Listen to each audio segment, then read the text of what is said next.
Alors, Rima Hassan, je vous montre, faut commencer par ceux qui sont extrêmes quand ils font des articles.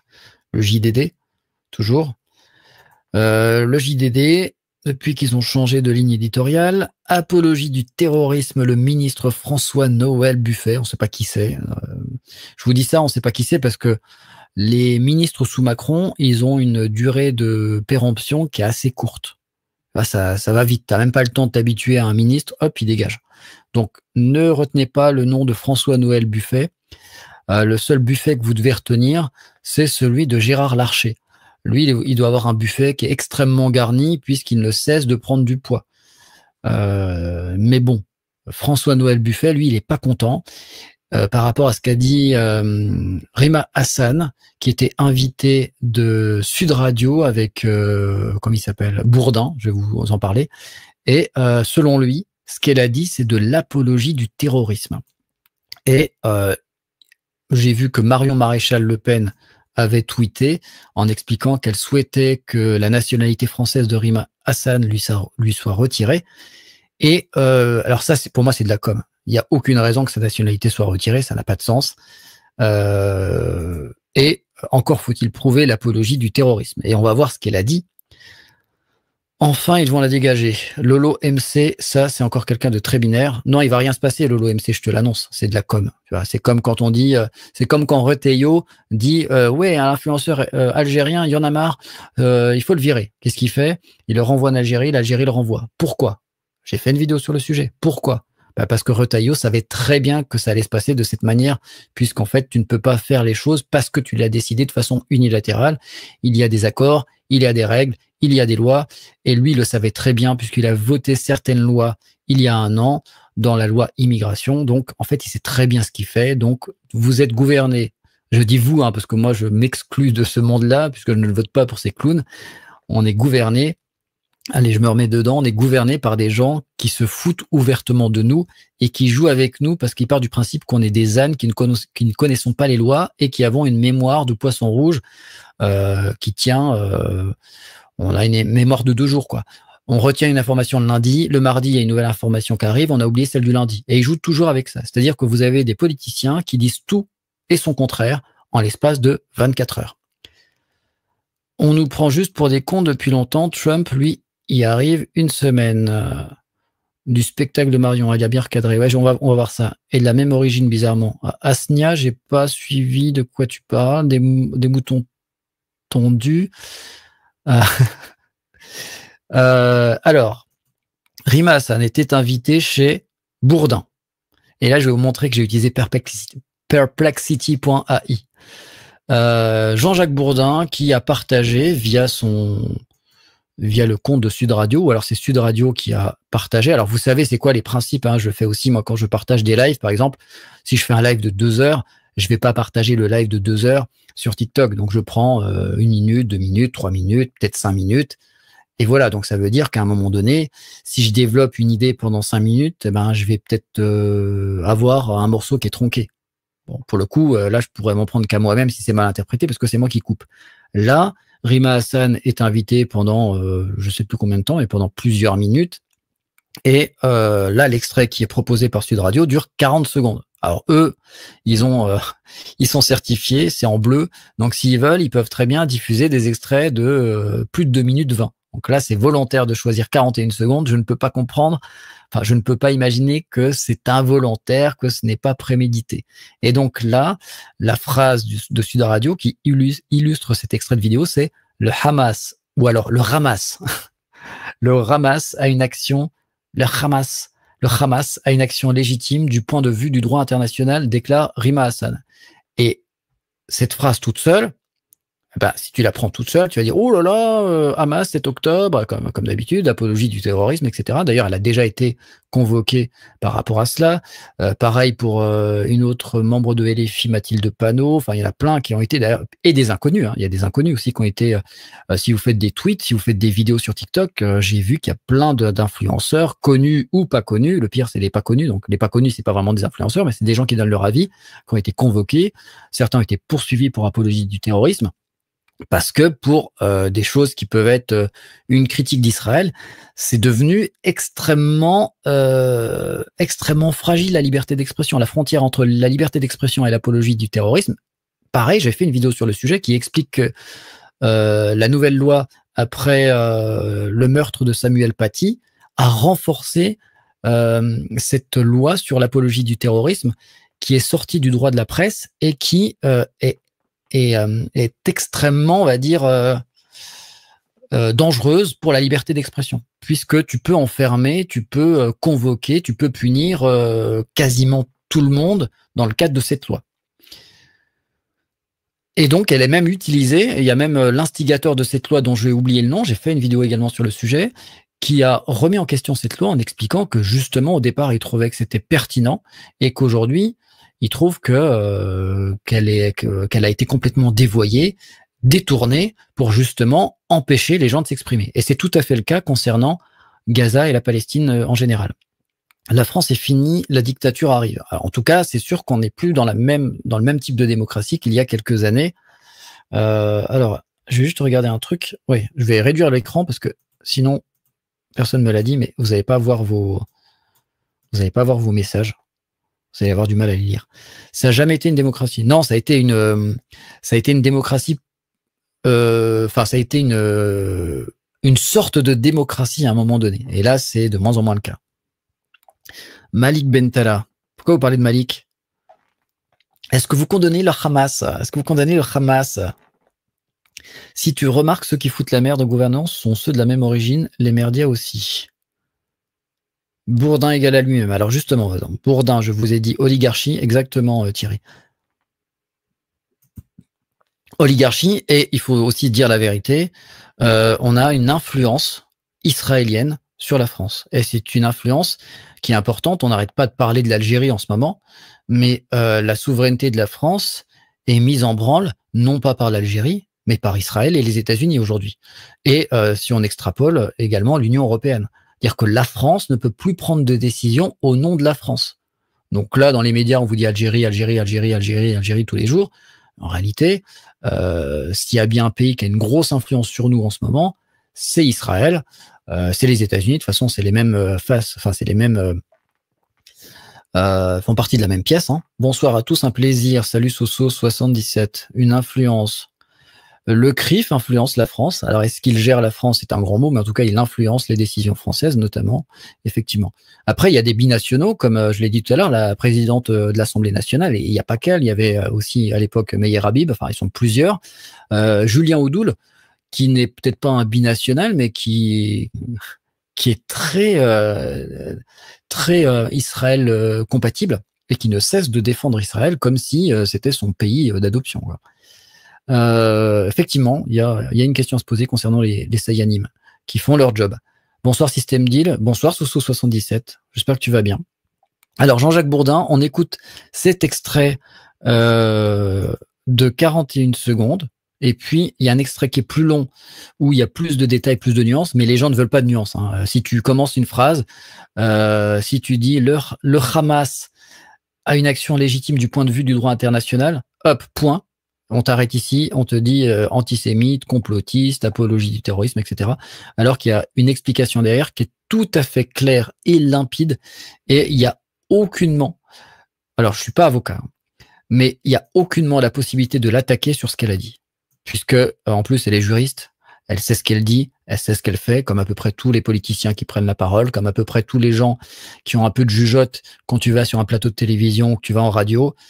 Tu sais ce que tu dois dire, tu sais ce que tu n'as pas le droit de dire. Parfois, tu es sur un fil, mais tu vas apporter des nuances. Comme ça, si tu apportes des nuances, tu vas dire, ben non, écoutez, vous avez sorti mon propos de son contexte, j'ai dit toute cette phrase et vous n'en avez gardé que 30 secondes. Alors, on écoute. Par ailleurs, a toujours été un pays avec lequel nous avons eu des relations. Un souvenir que j'ai eu ici avec Daniel Obono qui ne voulait pas avouer, me dire que le Hamas était un mouvement de résistance. Il a fallu que je pose plusieurs fois la question pour qu'elle me dise oui. Le Hamas, c'est un mouvement de résistance. Vous dites la même chose que Daniel Obono, on est bien d'accord. Vous avez vu, là, il essaie d'avoir une question binaire, oui, non. On est bien d'accord, vous pensez comme Daniel Obono. Moi, je parle la langue du droit international. Le Hamas a une action légitime du point de vue du droit international. Bon, c'est un mouvement de résistance. Non, parce que la résistance, si vous voulez, ça peut donner justement sujet à interprétation de vous êtes pour ou contre. La question du droit international. Donc vous voyez là leur cadre en expliquant qu'ils veulent amener vers un truc binaire pour ou contre. C'est une boussole. Tout le monde doit se tenir à cette boussole. La légitimité de la lutte armée dans un contexte de colonisation, elle est extrêmement claire. Et c'est ma position. Donc là, il a dit bien, c'est arrêté. En réalité, ça dure plus longtemps. Donc on va revenir au bien. Un mouvement religieux initial dans les mouvements décoloniaux. Qu'est-ce que le Hamas à vos yeux ? Donc ça, c'est la suite. Qu'est-ce que le Hamas ? Donc là, la suite, elle réexplique bien sa pensée et vous allez voir, c'est complètement en accord avec le droit international, ce qu'elle raconte. Qu'on soit d'accord ou non avec elle, faut arrêter d'être binaire parce qu'il y a des gens qui disent ouais super, Rima Hassan, faut lui enlever parce que LFI, pas LFI. Moi, par exemple, je me suis intéressé à Rima Hassan avant qu'elle aille chez LFI, puisque Arthur s'était battu contre elle. Puisque, comme elle défendait la Palestine et Gaza, elle n'a pas pu recevoir son titre de femme de l'année. Enfin, il y avait plusieurs femmes de l'année et elle faisait partie des femmes de l'année. Et ils ont carrément annulé les différents prix. C'est comme ça que je me suis intéressé à Rima Hassan avant même qu'elle aille chez LFI, donc avant même qu'elle fasse de la politique. Et le discours qu'elle tient aujourd'hui, c'est exactement le même que celui qu'elle tenait avant d'arriver chez LFI. Donc, les gens bêtes et méchants qui font partie de la droite ou de l'extrême droite ou qui sont pas fans de Rima Hassan, on n'est pas obligé d'aimer ou pas quelqu'un, on a le droit, comme le disait tout à l'heure un abonné, enfin j'espère qu'il est abonné, dans les commentaires, on a le droit de se remettre en question, on a le droit même de penser contre soi et d'essayer d'être objectif et vérifier si ce que dit la personne est cohérent ou non. Est-ce qu'elle dit est complètement cohérent et c'est factuel. Le Hamas, c'est un mouvement religieux initialement, qui s'est structuré en groupe politique, d'accord, qui a été élu et ensuite qui a développé une branche armée. C'est ça le Hamas. Le mode opératoire du Hamas est... Donc là, l'UR explique c'est quoi le Hamas. Le Hamas, elle explique bien qu'au départ, donc la branche armée arrive après, qui est un mouvement politique, etc. Un mode opératoire terroriste. Comme ça a été le cas du FLN, du parti de Mandela. Vous avez, dans les mouvements décoloniaux, très souvent, malheureusement, eu des attaques de ce type. C'est une continuité, si vous voulez, il y a un continuum historique sur ce type de procédé. Donc quand elle dit ça, elle n'est pas en train de dire qu'il faut le faire. Elle n'est pas en train de dire il faut tuer des civils, il faut enlever des civils pour les prendre en otage, etc. Donc là, elle explique bien que ça arrive, mais qu'elle ne légitime pas, mais que c'est le propre des mouvements décoloniaux. Voilà. Donc elle explique, elle donne des exemples, et honnêtement, comment tu peux contredire ça ? À part si t'es malhonnête. Le Hamas a une action légitime, si on se réfère aux résolutions des Nations Unies. Légitime, par contre, laissez-moi dire. Donc là, elle explique bien, honnêtement, ils veulent quand même la piéger, alors qu'elle a pris toutes les pincettes, qu'elle a bien pris le temps en anticipant ces questions. Tu vois, elle déroule sa définition.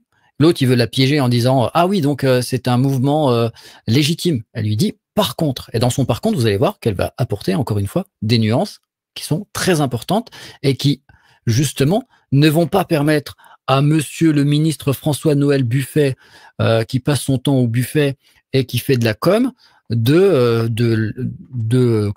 la poursuivre pour apologie du terrorisme et encore moins de réussir à la déchoir de sa nationalité. Pour déchoir quelqu'un de sa nationalité, c'est pas parce que t'es allé chez Bourdin et parce que t'as fait une phrase.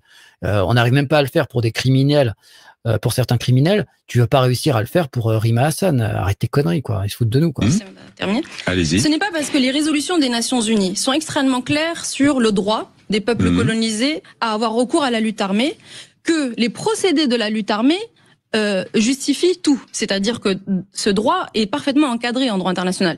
Le droit à résister contre une occupation étrangère, il est parfaitement encadré. Vous n'avez pas le droit de prendre en otage des civils, vous n'avez pas le droit de commettre un certain nombre d'exactions telles qu'ils ont été commis. Et je rappelle quand même que moi et mon parti avons quand même très souvent rappelé que c'était effectivement des crimes de guerre et que par ailleurs la CPI a été...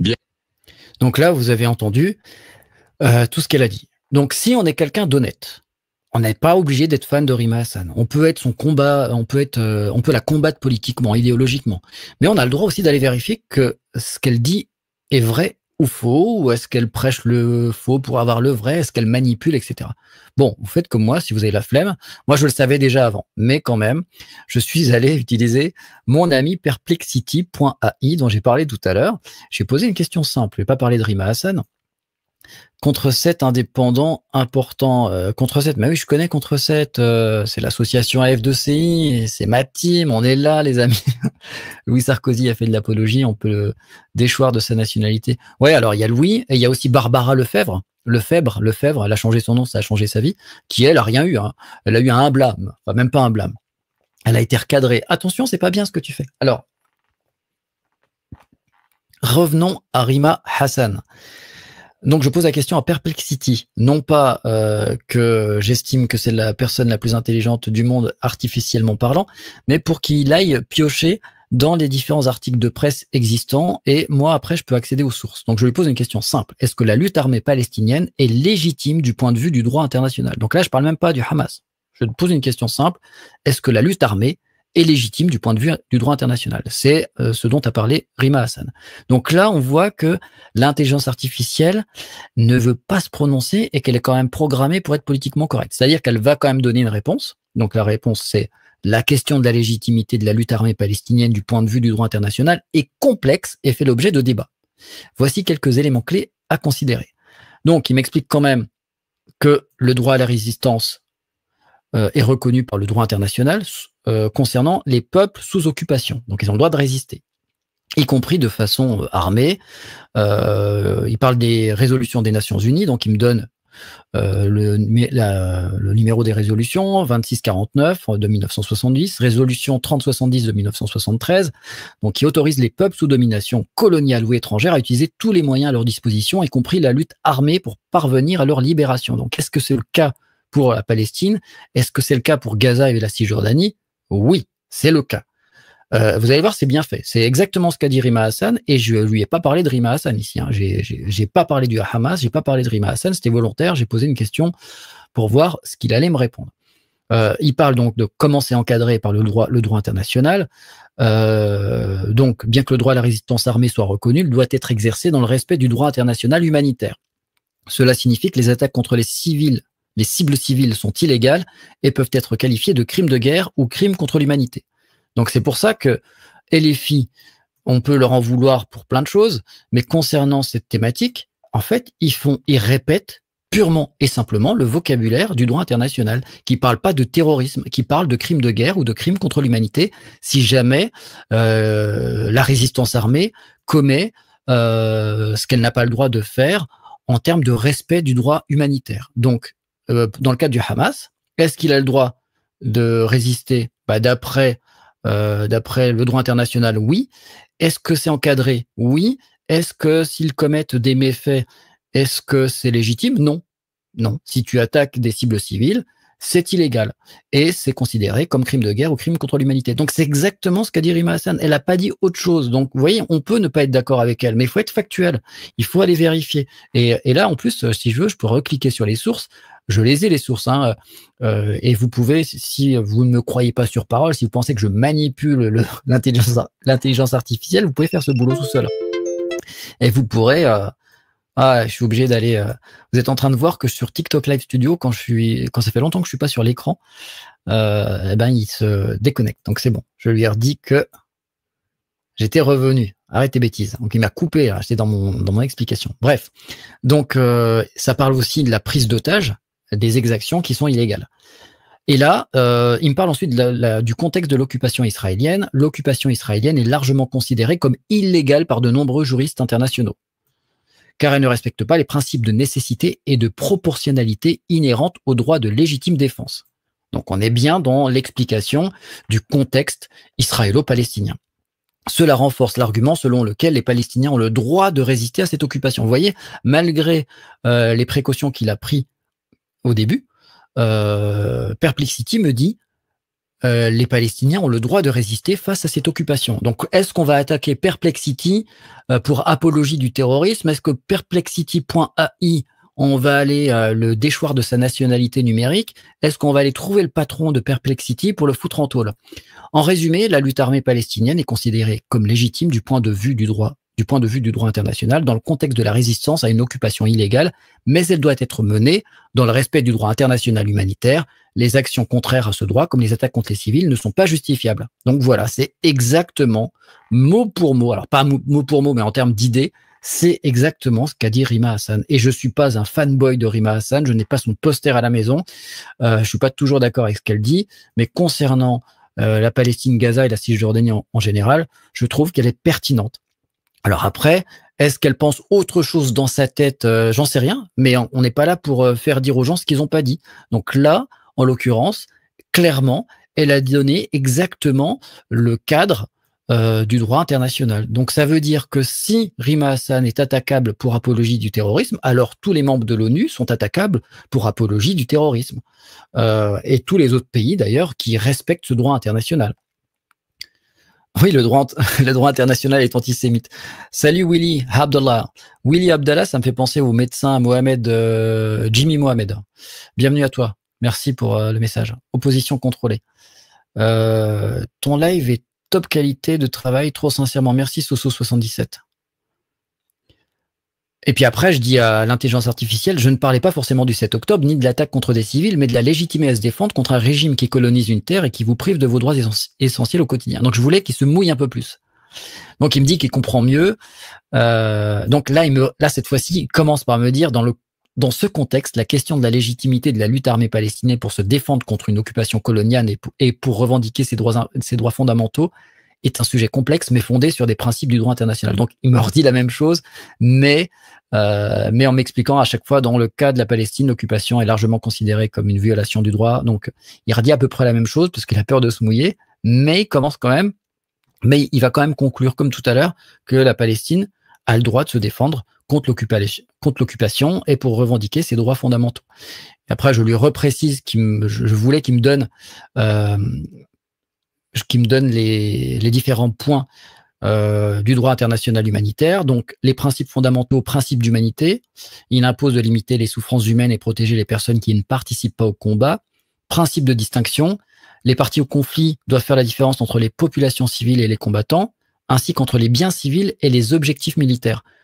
Principe de précaution, les opérations militaires doivent être menées en prenant toutes les précautions possibles pour éviter ou minimiser les dommages causés aux civils et aux biens civils. Et principe de proportionnalité, les attaques ne doivent pas causer des dommages excessifs par rapport à l'avantage militaire attendu. Alors là, si on se réfère à tout ça, par exemple, Tsahal respecte aucun de ces 4 points.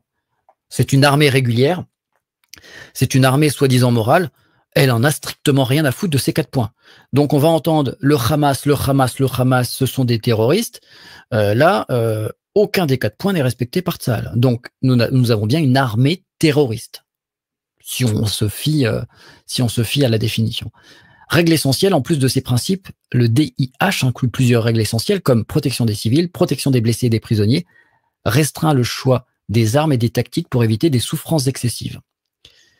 Bien que distincts, les principes humanitaires, impartialité, neutralité et indépendance sont souvent associés au DIH pour guider les actions humanitaires. Donc voilà ce droit humanitaire qui existe. Donc vous avez bien un droit international qui légitime les actions militaires des peuples qui sont sous occupation. Et c'est le cas pour Gaza et la Cisjordanie, pour la Palestine de façon générale.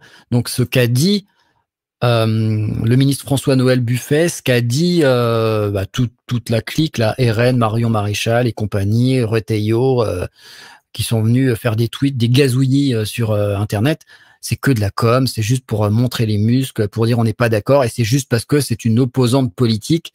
Bon, tu me diras, même si ça avait été De Villepin, ils auraient fait pareil, parce que De Villepin, maintenant, aujourd'hui, vous lisez le Figaro, il y a pas longtemps, j'ai fait un live aussi sur le sujet, le Figaro nous explique que De Villepin est devenu mélenchoniste. Mais quelle insulte pour De Villepin. Enfin, quelle insulte. Vous voyez ce que je veux dire, quoi. Mélenchon et De Villepin, y en a un quand même qui est gaulliste, qui était dans un gouvernement de droite, l'UMP à l'époque, et vous avez Mélenchon qui est LFI. Donc, qu'est-ce qui les rejoint, à part qu'ils ont un discours équilibré sur le Moyen-Orient? Il y a rien qui les rejoint en termes d'idées. C'est vraiment du foutage de gueule, mais c'est affreux, quoi. Égalité, fraternité, et laisse-toi faire, c'est factuel, leur devise, important. Une armée de pampers. Excellent. Bonsoir Chemtrails, bonsoir Nora. Donc c'est factuel. Ouais, c'est du mensonge, c'est de la manipulation rhétorique. Mais sauf que les gens, vous voyez, par exemple, là j'ai fait un petit travail, entre guillemets, un travail. J'aime pas dire ça parce que travail, j'ai l'impression que j'ai transpiré pendant 3 jours. Mais j'aurais pu aller directement rechercher les sources tout seul en tapant sur un moteur de recherche. Mais là, j'ai tapé sur une intelligence artificielle pour qu'elle me synthétise et que j'aille voir de moi-même les sources. Mais en réalité, je le savais déjà parce que j'avais déjà fait ces recherches dans un premier temps. Mais de façon naïve, tu tapes le truc et tu vois très bien, quoi. Hein. Je ne dis pas que l'intelligence artificielle, elle a toujours raison, mais tu lui poses une question et tu vas vérifier ce qu'elle te propose. Et factuellement, là, je lui ai pas demandé est-ce que Rima Hassan a raison.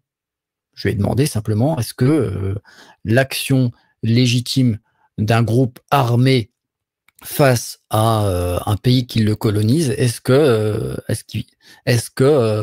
c'est quelque chose qui est autorisé par le droit international? Et il me l'a confirmé. Il s'est exprimé aujourd'hui en disant qu'il ne reconnaît plus la France ni la droite. Oui, j'ai entendu tout à l'heure. Alors, il n'a pas dit ça exactement, Hadja.